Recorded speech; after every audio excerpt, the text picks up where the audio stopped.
Welcome back, everyone. My name is Meg Kruger. I'm the content specialist with Pioneer Athletics.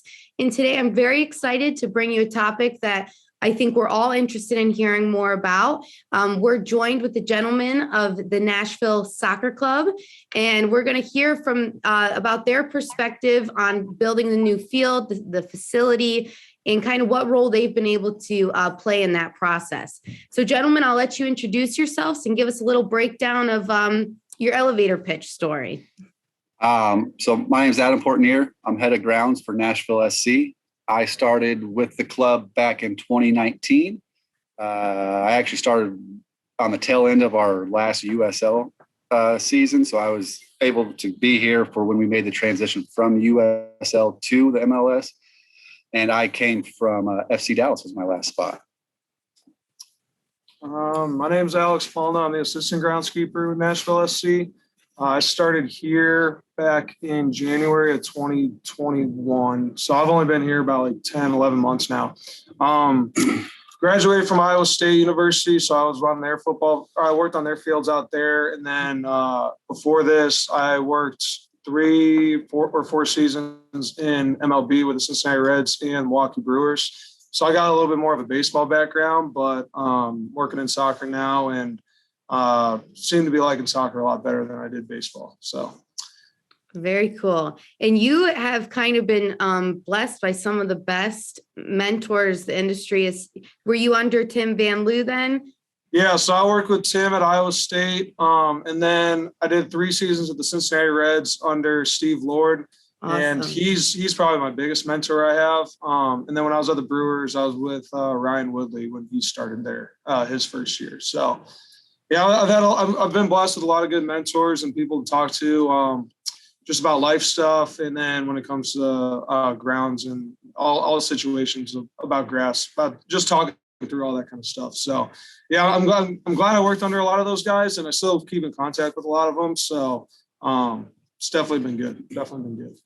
Very cool. And just name drop in there one after the other. But that is one thing I love so much about connecting with groundskeepers is you guys are all, intermingled somehow. It's just this web of networking and willingness to help out. And that's really the goal of today's chat. I would love for, other groundskeepers who maybe unfortunately are in positions where the project is kind of just, dumped on their lap once it's completed. And it's like, okay, you figure out how to run this now. I would love to hear about your perspective of, what it's like when, you're involved in some of those beginning steps and, along for the ride during the process and really, having a say or a seat at the table to kind of be, share your expertise in the matter and help maybe the new home for the soccer club. So I think that's a great place to start. If you guys want to kind of talk to us a little bit about, not only how you secured that seat at the table to be involved in this process, but what that's kind of looked like for the last however many months or years that this has been going on. Yeah. So when I got here, we had one facility already built, our academy facility. So by the time I got here, I was already on the ground operating this facility. The stadium facility was still being built. We haven't even broke ground yet, and the first team training facility was still in the process of selecting the site and then designing the site. So when I got here, I was brought in for multiple reasons. Obviously with my experience in Texas, being at the MLS level, but also we've had new construction in Texas that put us in where we had shade issues. So the grow lights was a huge reason why I was brought in. At our stadium, we are going to have shade restrictions there. And then just coming in this process, it always looks good on paper when you're designing it, but then how do you manage it? What works for managing? Do you have the grow lights you need, the grow blankets you need? And also every turf manager manages their grass differently. So being here to pick my own equipment, right? I'm not walking into somebody else's equipment package. Alex and I sat down over the last year, deciding how we manage grass, how we want to grow the fields, and some of the issues we're going to face in the stadium with shade or event load. and we were able to select our equipment that through that process. So being here and having those talks with the field designers, with the construction managers, and getting our input, and like, all right, like, yeah, this design is great. And it was a fantastic design, but just, kind of talking through some of the issues I saw with managing the field and what we needed to be able to successfully manage this field and have, great growing seasons and no issues with the turf. Definitely. And, I connected with Weston Appenfeller when he was, kind of in the beginning stages of the Austin FC field. And same thing, the shade was such a factor in what grass they were going to choose. And that's something that an architect may not consider when they're like, oh, it's going to be so sweet to have this dome, or the fans are going to really appreciate having that shade. And it's like, oh, hold up. What about, the living natural thing that needs to be able to thrive in this facility? Yeah.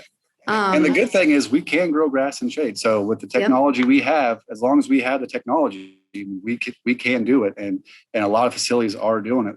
Weston down in Austin FC and Alan Reed at FC Dallas, and obviously what they're doing overseas with some of those new stadiums where they're growing grass in parking lots now. So it's a really exciting time to be a groundsman because of all the technology that's evolving. And, we're using science to grow grass. We're using data to grow grass, and we're getting much better fields. We're getting much better recovery. And we are at the end being able to do a lot more events on grass and still have a quality product and a safe field for the players to play on. Definitely. And, you mentioned it's an exciting time to be, a groundsman and, being able to be involved in these processes. What does that kind of look like when talking to architects or the construction team, really advocating for your position? What is that really involved? How do you build that trust? It's been fun, and they've really leaned on us with our knowledge, because they do understand that we will be managing it, and they want to make sure we are set up for success. So, from selecting the grass I selected was latitude 36. And one of the reasons why I selected that is because we had it in Dallas, and I managed it with Alan for 5 years in Dallas. And if you look at our schedule in Dallas, we put that grass through the ringer. I mean, between, 15 to 19 high school football games a year, bowl game, FCS championship, somewhere, in the upwards of over 100 events a year on that field with minimum resod. Usually once a year we'd resod, and there were years where we didn't have to resod. So there are different varieties out there. Tahoma is a new one that we looked at, but at the end of the day, it's important to select a grass that you are comfortable with, and how it's going to respond to your maintenance practice. So that's why, when they came to me, it was completely up to me what type of grass we were going to put in. And then from there, you start talking about root zone mix and drainage and sub air. There was a question about field heating. If we wanted it, I thought with our event load, having concerts, and being in Nashville, I didn't feel like we need field heating. And also with the limitations of aeration and pulling cores, I thought that was more of a benefit than field heating would add to me. So we will have grow lights, but we will have grow blankets. And Nashville isn't really extreme where we need underground heating for our field. If sub air is obviously going to help us out with that too, when we can force warm air through the profile. But just having conversations. And yesterday we made a trip down to the sod farm where the field designer came down there. And we also have turf consultant, Dr. Trey Rogers from Michigan State, that's on this project. That's been a huge help. And it's just fun to go down there, look at the grass, and just talk through everything with everybody and get everybody's opinion so we can have the best product out there. Definitely. And Alex, a question for you, being a younger guy and having an opportunity to be involved in something like this from the get-go, what's advice or resource that you could offer to, someone coming right out of college or right out of internships that may be in the position at the Parks and Rec or the high school level, or where they're like the head groundskeeper and they don't really know how to advocate for their position yet? Is there anything you've seen in this experience that may be able to help them? Yeah. So I'm learning a lot about this kind of stuff. Adam's had a lot more background on I guess MLS quality pitches that I don't have yet. So what I've been doing with Adam, I've been asking to see like different spec sheets and different, like trying to be aware of everything that goes into it, whether that's selecting the right sand, like the right root zone mix or the right grass, or whether we're going to do sod on plastic or field grown sod, and what are the pros and cons of doing both of those. I'm still learning a lot about it, but what I've found is helpful is just ask as many questions as you can. It might be there's no such thing as a dumb question. So I would ask as many questions as I can just to try to understand how each person goes about doing it. Cause I know when I was at the Reds my last year, they went from 100% rye to 100% bluegrass. And so when I was there, I was asking Steve all the time, like how he was going through selecting what kind of grass he was going to be growing, and how long it was going to take in order to do all that. So I learned a lot of that through Steve, and Adam's been doing it a little bit different way, but I understand the way Adam's been doing it. And I've learned through all the places I've been that everybody does it a little bit different. And basically just asking as many questions as you can, and then reaching out to people that you do know in the industry to see how they were able to get the same type of product that you're looking at. So that would be about my advice. Just asking questions and being more, I guess, showing you more interest in a lot of the stuff, because Adam's been doing more of all the number crunch and all that kind of stuff, and I'm just along for the ride for the most part. Most of the stuff for the new stadium that I've been involved in is, like he said, is with the equipment. But when it comes to everything like that, like I've just been trying to show that I'm interested in it, so that one day if I were in the same shoes, it won't all be a surprise to me. So. Of course. And you've been tasked with documenting it on Twitter. That's what caught my attention. I like showing people what we're doing. Some people find it interesting. It's very cool. And I think it's important to, see that you guys are involved in this, and it advocates for the industry. And so that's great. And Adam, I would pose the same question to you. If there's a younger guy that's maybe in a head groundskeeper position and doesn't have that seat at the table yet, what are some of the things that he could say or tools in his back pocket that he could use to kind of really advocate for his expertise? I mean, just educating upper management. Most places where you go, your boss isn't going to know about our profession or how things work. So just going into those meetings and before whether it's a cultural practice, pulling cores, or what your plan is for the year, not only tell them your plan, but also tell them why you're doing it and the benefits and whether it's transition. Why do you have to shut down the fields for 3 weeks every year in the transition zone to go from Bermuda to ryegrass? Go in there and don't just say, hey, I'm shutting the fields down. Explain to them why and how you're going to do it and the process, and then the benefit of shutting them down, resetting them, getting your Bermuda back up and running, and just as educational as much as possible, so they know what you're doing, but how you're doing, and then the benefits of it.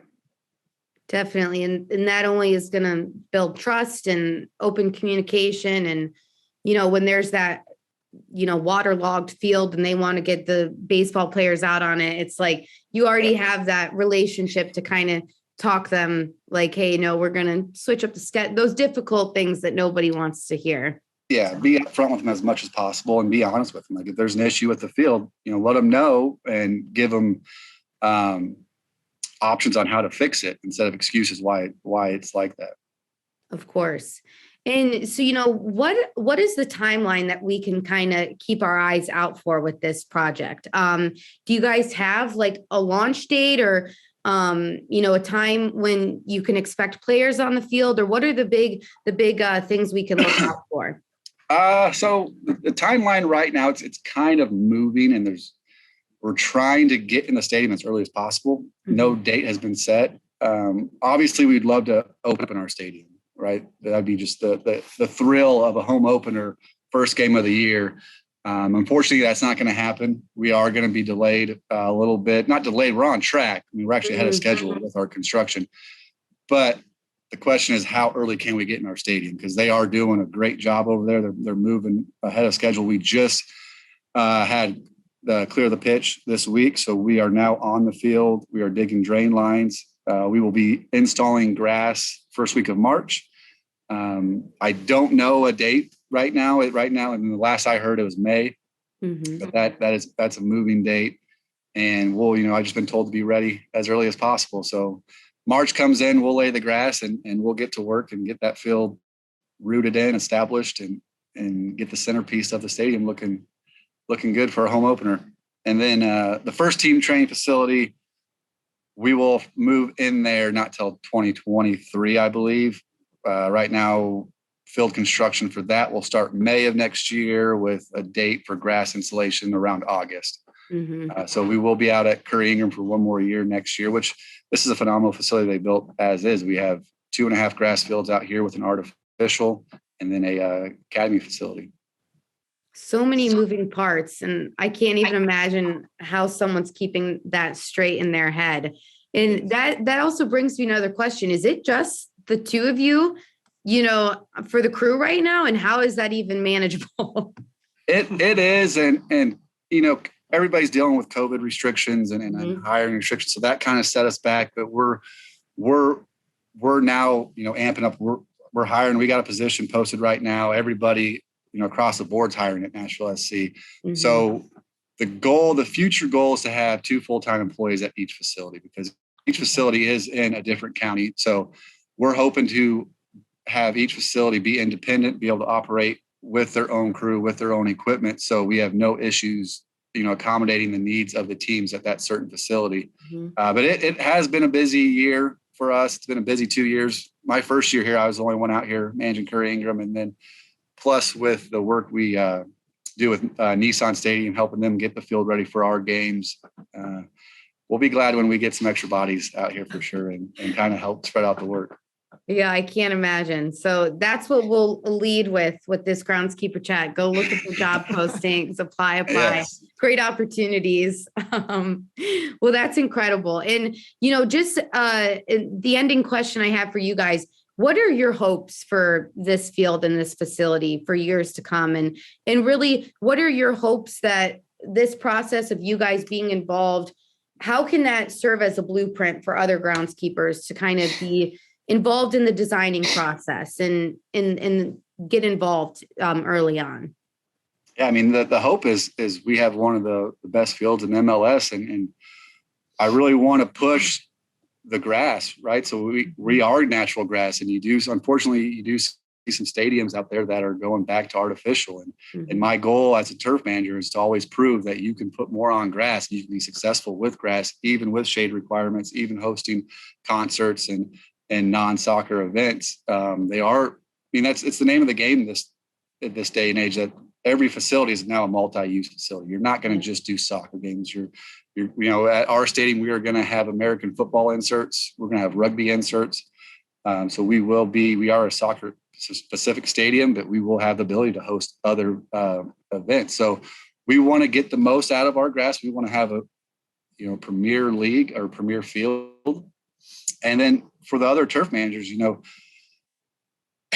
every club's different how they do their hiring, but I think it's been huge for me when I was brought on, when I was just, you come on a field, you're blind with a lot of things underneath the ground, whether it's how they built the root zone or irrigation or drainage. So just being out there when they are building from the bottom up and seeing everything from the get-go and having the ability to be like, well, I want, something as small as quick couplers, let's move this. Yeah, let's how many quick couplers I want. Because at the end of the day, we have experience managing stadiums, and we know what works better and what's more efficient. So being where I was and being able to see everything get built is just going to help me in the future, knowing, what's underground. And if we do ever run into issues below ground, hopefully I can remember back to when we're building it and how it was built and figure out what the issue is before we start digging. Definitely.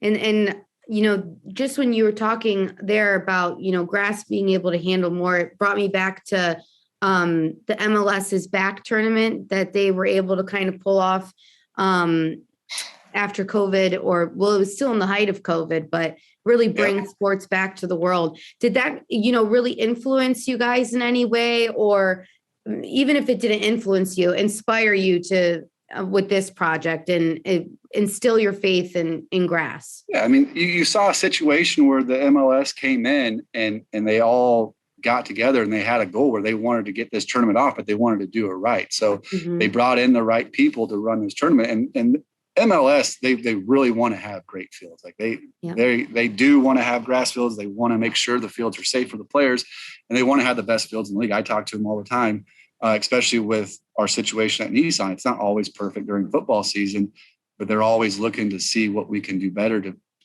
manage the safety of the field and aesthetics. But what they did in Florida was phenomenal. They put in an effort to make sure that those fields were good quality fields, and they did a great job pulling it off. And it was a very successful tournament. And even towards the end of it, those fields were holding on great, and everything.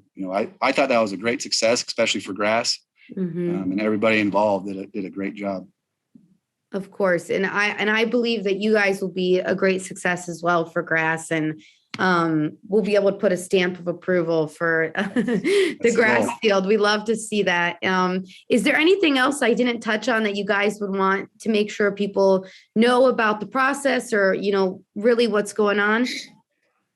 I'd just say having a good line of communication, like what Adam touched on earlier, good line of communication with the people that are above us, and any need that you have that you feel like could be a problem in the future, at least communicating your concerns is definitely a good thing to do. That's about the only other thing I would have. But and always have a backup plan, because one thing you do learn, coming into a new facility, you think you're going to get everything you ask for, you're going to get it designed exactly the way you want it, and you don't always get everything you ask for. Obviously, you got to be within the restrictions of budget and scope of work. But so having a backup plan and being flexible and other ways to do things as the process goes along. Yep, and that's just great advice for any human out there. Right? Flexibility is key for sure. You got to be able to adapt. Definitely. Well, I thank you both so much for joining me and just taking the time to kind of walk us through that. And this is definitely a story I plan on keeping engaged with. Alex, please, both of you continue to update us on Twitter. We'll put that task on your shoulders. And Alex is the social media guy. Yep, exactly. And come, when the time comes for opening day, our thoughts and prayers are with you guys. We hope that you get another person in there to help pull it off. It'll come. Yeah.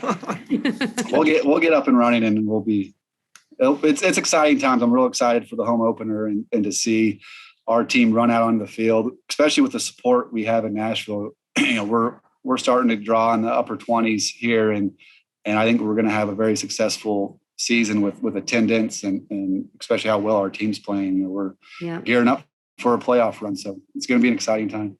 Yeah, just the culmination of all of these things coming together. I can't imagine, the hype and emotion involved on that day. So how exciting and what an incredible opportunity for you both to be really at the forefront and involved in that. Correct. Yeah. It's a great opportunity.